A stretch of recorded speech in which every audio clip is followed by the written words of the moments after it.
And sorry, we'll have to say your name. Starting from here. Wendy Wells. Carolyn Yardley. Lance also. Jim Gordonier. Logan Ford. Irma Sultanovich. Philip Wiley. Victoria Edgar. Arlene Nesbitt. Nesbitt. Nick Sutherland. Nick Sutherland. John Luna. Tony Bouncel. Tony Bouncel. Deborah Lana. What was this there? Jenny Caniso. June Higgins. June Higgins. Jillian Player. William Player.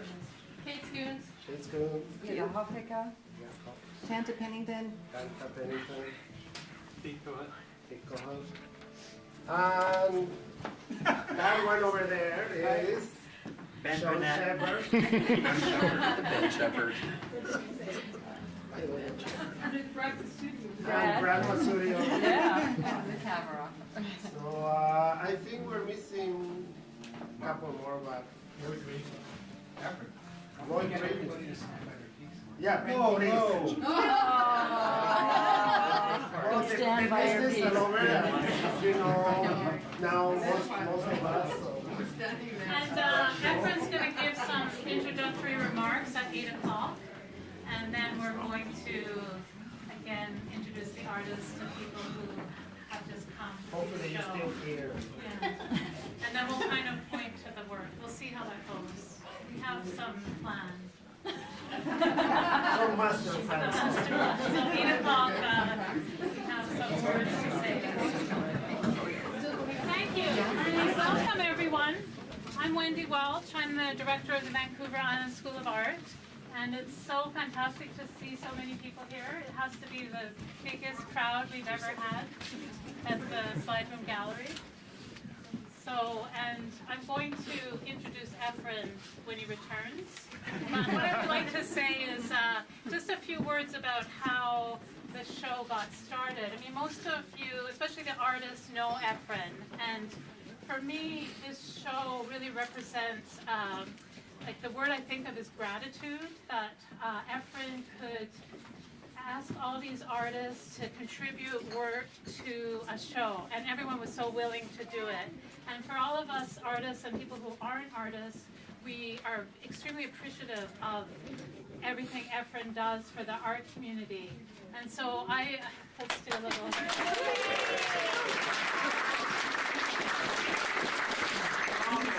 So I asked Efren if he would consider curating a show because I thought he sees more art than any of us. And it was really interesting talking to Efren about art because no matter what, we all have our own kind of biases and what we think might be good art, what's bad art, what's contemporary art, what's commercial art, what's not commercial art. We all have we have these preferences, right? And talking to Efren, he's like, well, it's just art. And I thought, well, that's really interesting. And it kind of brought me back to a sense of, why I started the school was the idea that it is just art and everyone can do all kinds of art and there's room for all kinds of art in the community, and it's rare that it all is in one room, and it's so exciting that this could happen. So I thank you very much, Efren, for this. And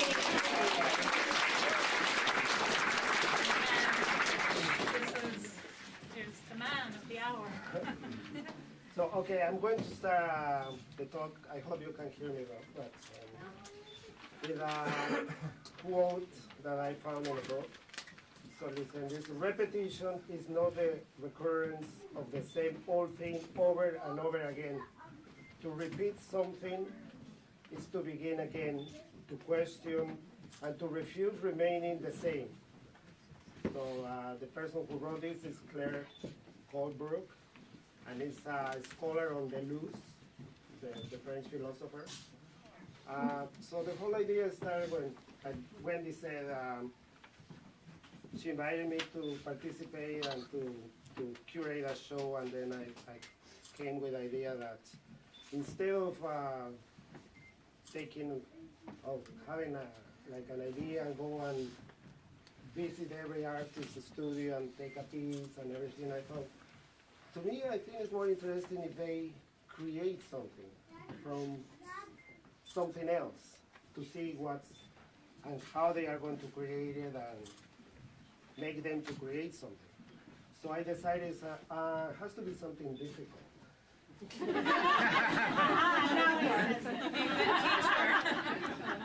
So, because of my partner who's a painter and he also loves Richter, and I really like his work, and mostly his old work, not much the new one, but the old work. Decided to choose painting from the 80s, and an abstract painting, and then make a list and the artists that I wanted to invite, but also artists that were from different areas of the spectrum of the arts. I wanted from different abstract artists, non-abstract collage artists, and then make a list and create the list, and I thought, it would be 30. Then when we're talking to Wendy said, let's make it 30 and the size 30 by 30, because there were 30. So there are a little more than 30. But, so that was the whole idea, and the idea was that once send the picture to them and say, okay, create something from this painting. What the painting is telling you to do, what you read it. And so I'll send the picture in April to everybody, and from there, let them work. I didn't bother anybody. Everything was made through email. Some artists, I didn't even talk to them, everything through email. I check at the end of the summer and say, I hope everything is okay. I hope you have a nice summer. Remember the painting. And then I sent another one saying, oh, remember that these are the dates when you have to, just to keep them, alive, right? Thinking about the show. And this is what it came. I didn't know, I didn't see any, I didn't ask for any pictures. I didn't want to see anything. And one very important thing that happened too is that from the beginning, I decided not to release the list of the artists that they were in the show. So everything was kept very secretive to everybody. Nobody knew who they were. They just met today. At 7 p.m., I invited everybody for a toast and say, here you go.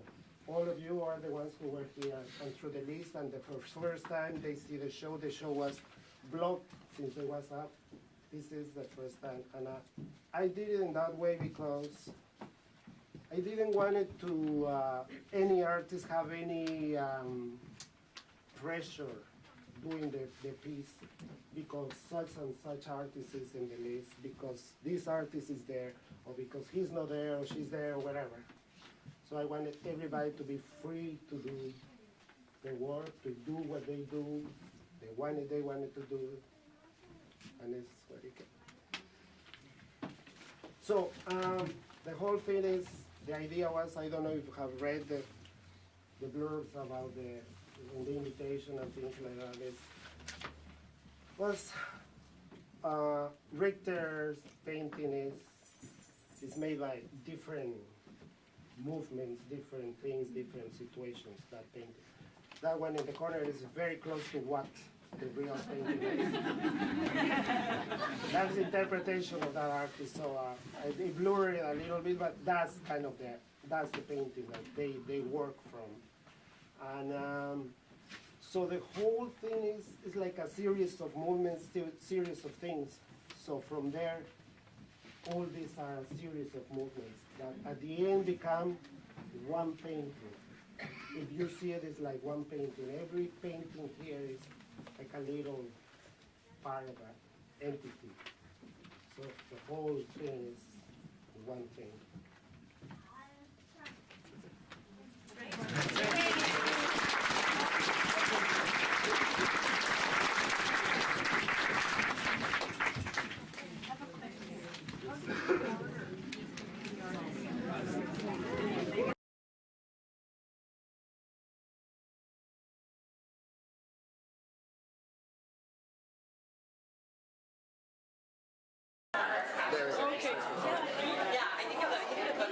What's your name?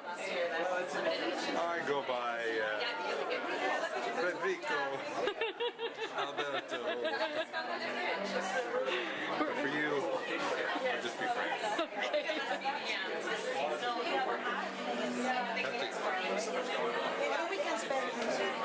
It's so crowded in there. It's hard to use, hard to do video in there. I know, yeah. Mr. Alex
I'm just listening. My big piece of conversation this evening is the fact that I actually destroyed my submission this afternoon. Did you really? Yeah. But you see it as a surrogate, which I much prefer, and which I think is legitimate. The fog. The title was there actually for the piece that was destroyed, but it was I sort of think it's actually really quite the homage to the destroyed work in preparation for the show. I read what you were writing on the page very attentively. Oh, the new writing today. Well, both. Both. Yeah, it was. Anyway, I just was really excited to see what you were doing because of what you were. Well, those thoughts actually are about 10 years old. I read heavily into Victor when I was in graduate school. So about 10 years ago is when I read. That was when he had his retrospective at the Museum of Modern Art. 10 or 9 years ago, 2004.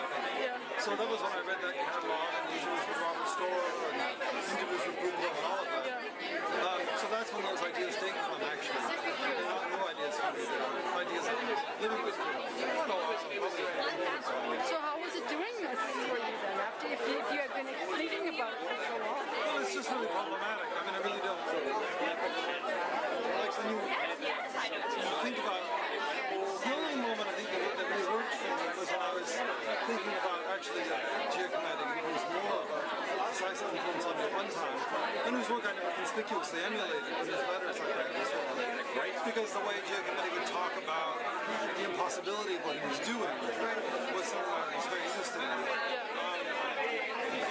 Thinking about that in relation to the fact that Victor has quoted himself as coming from that same line, and then thinking about the problem of copying, frankly, producing an additional painting, or producing a painting at all, producing a work, as being a problem. So that was good. That was interesting. That problem is certainly with me through. It's something I'm interested in general. So why did you wreck the version? Well, you make decisions you can't get out from under. You know. And the work can't get out from under them either. I mean, it's just there were constraints. And actually, it was delightful. I hardly ever destroyed it. So it was wonderful. Yeah, because you're like save it forever. You like work on it for Yeah, there's sort of a years resurrection. and years and years. I'm very proud of you for doing that. Hardly ever happened. And I'm not saying I won't go back to that work. I had a strategy for reviving it, but the fact is, there's not enough impetus in the world. You know, there's not enough impetus to begin with someone else's work. There's not enough impetus. I mean, your title sums it up very nicely. The vagaries of difference. There is the issue. I know difference is a complex word. I know in, say, Derrida is a complex idea. But it's a problem for me. I gathered that from all the, I mean, it was quite an intense piece that you wrote. It was like matted felt. What, sorry? Matted felt. Oh, well,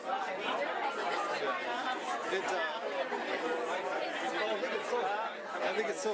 I wasn't meaning to actually insult the premise of the show at all. It's not Or the people who insulting at all. participate in the premise. No, I think the question has to be why, or why are you going to do that? Yeah.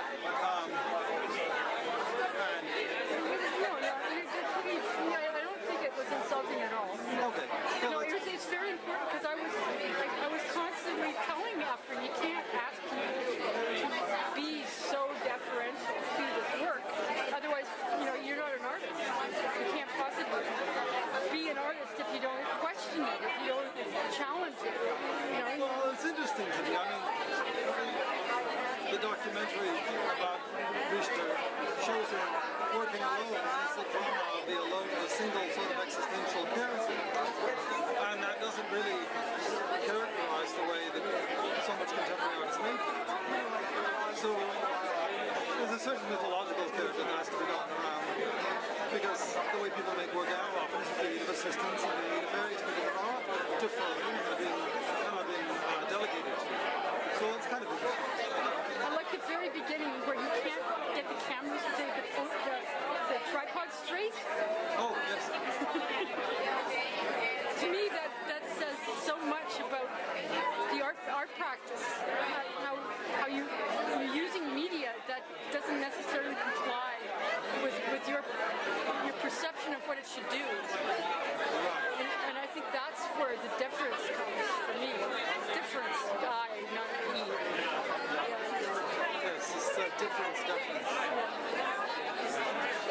Thank you, I should. Here we are, camera-wise. Your piece is absolutely fabulous. Oh, thank you. You know what? I'm excited to see is the metal. Oh, yes, thanks to you. I'm sorry you're... It's okay. I want to give this over to somebody. Okay.